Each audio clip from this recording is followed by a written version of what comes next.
administration created. The new Libya was created by Obama and Clinton. Make no mistake, instead of a peaceful, prosperous police state that needed a constructive engagement first, certainly, to endow its citizens with greater freedom of political expression.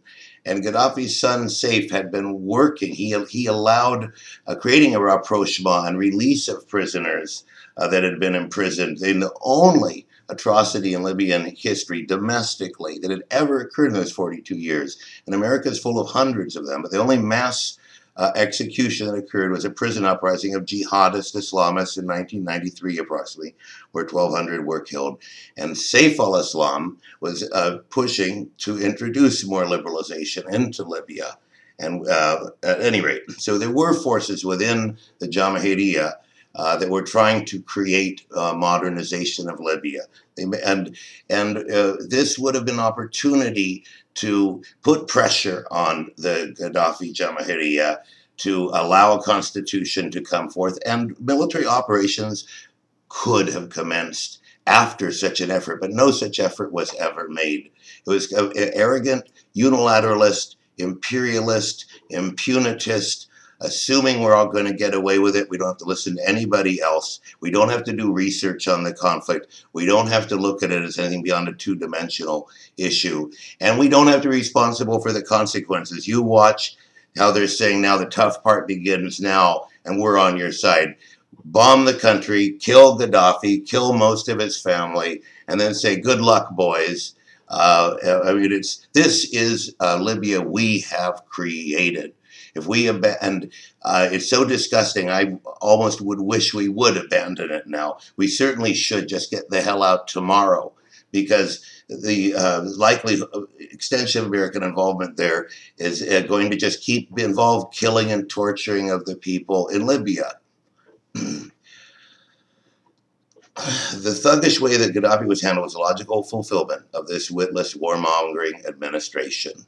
We could transform the country from a peaceful, prosperous police state that needed constructive engagement into a land riven by animosity with brutal gangs roaming it.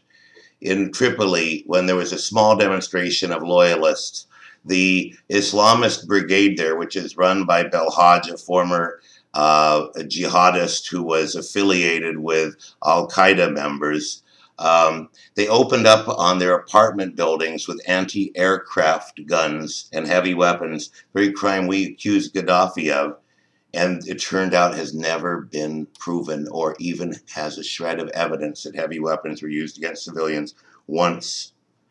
All of those initial claims have been debunked by groups like Human Rights Watch, Amnesty International. That's not to say there weren't atrocities, but what's going on now is far worse than anything anyone could have envisioned. These gangs are gangs the Obama administration enabled to do things like lynching of blacks, opening fire on loyalists. Today in the Washington Post, there's an article saying over 6,000 loyalists are in prison, many of them being tortured, beatings, rounding up. If you watch the video from Libya of these brigades, each of them is fighting with each other. They're very tough, violent people. They don't look anything like a normal police force or army, and they are very threatening and abusive with the people that they deal with. This is my honest opinion from watching hundreds of film clips. So this policy can only be described as the most devilish way possible to destroy a country. Maximum fury of assault, minimum due diligence. Understanding Libya for Hillary Clinton to cackle, we came, we saw, he died, also shows what a political appointee ends up doing rather than real professionals in our foreign service. A real foreign service professional would never have made a number of these mistakes. I don't know if there are any foreign service professionals left in the State Department. I don't know what they think of what Clinton is doing in Libya with Obama. I just can't imagine what real foreign service officers, unless they've all turned into Nazis. This is going to grotesquely shatter our foreign relations. It is going to cripple the U.S. economically, these types of policies. I would like to show you Hillary Clinton's inbox of hate mail. Go to those clips, we came, we saw, he died. in the news and look at the comments. There's nothing, people are horrified, thank God, all over America. They're beginning, hopefully, to wake up a little bit to this incredible violent atrocity that we have committed. This is a war crime. Hillary and Barack should be put on trial for crimes against humanity. It's really serious. Clinton and Obama have created 3 powerful sub-chiefs in Libya.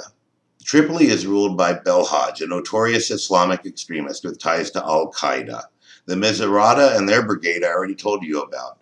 And apparently the rumor is that his son Saif, along with the spokesman for the Libyan government, is a very wonderful, articulate man named Dr. Musa Ibrahim, in my opinion, are being transported to Misrata. I hope it's another false rumor. My blood goes cold. For me, Misrata, for a loyalist, is like Barad-dûr if you're Frodo. They will be murdered violently. Any leader of the loyalists who falls into the hands of the Misratans dies within hours. They do not, never heard of the Geneva Convention, and these are the people that we empowered and armed and trained to overthrow a peaceful society. And people who used to work in the Gadaffi government who abandoned him, that's the other group. When the West began its squeeze, traitors. The people who jump from a sinking ship should not later be proclaimed as heroes of a revolution. The first of these to defect has already been murdered, General Yunus. How soundly do Jibril and Jalil sleep? And of course, the U.S. must pursue and assassinate everyone involved with this government, not because it was a bad government. The lack of discussion of Libya's pros and cons when compared to other countries in the developing world indicate that we are simply ignorant. Even I, after studying for 750 hours, don't have an opinion, pro or con, for Libya. It seems like Gadaffi was an autocrat, a sort of, I have an uncle that reminds me a little bit of him, a bully, but he was also an idealist, a utopian, a brilliant thinker, considering he started as a Bedouin. He got a master's in history as well as becoming a colonel. So at any rate, it's a complicated story, and people don't view it as a complicated story. Glenn Greenwald, John Stewart, and others have nothing good to say about Gaddafi's Libya. But ask people from the developing world, and you will find they're deeply divided. Libya poured billions in investment into Africa, and not in a spendthrift way. Many of these investments paid off. And why do you think they found over $200 billion in Libyan sovereign wealth funds? And then they try to urinate all over those funds by saying, but Gaddafi could access them at any time.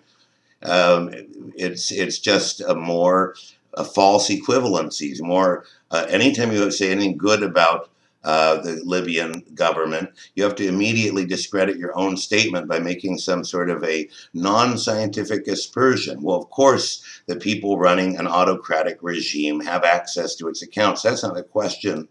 The question about looting of those accounts is a complicated and long one, and it wasn't happening. That money was there in those sovereign funds. I'll tell you what the looting was. Some of his kids were spending as much as $500,000 a month. But look at our 1%. It's a drop in the bucket compared to them. They had no debt. They had hundreds of billions of dollars in sovereign investments that were invested wisely on the whole, although their investment with Goldman Sachs was a terrible disaster. Many of these investments paid off, and none of them had the slave master stigma of many Western, even many Chinese deals. Libya never sought to monopolize Africa's natural resources, but to unify Africa and to manage their resources more effectively.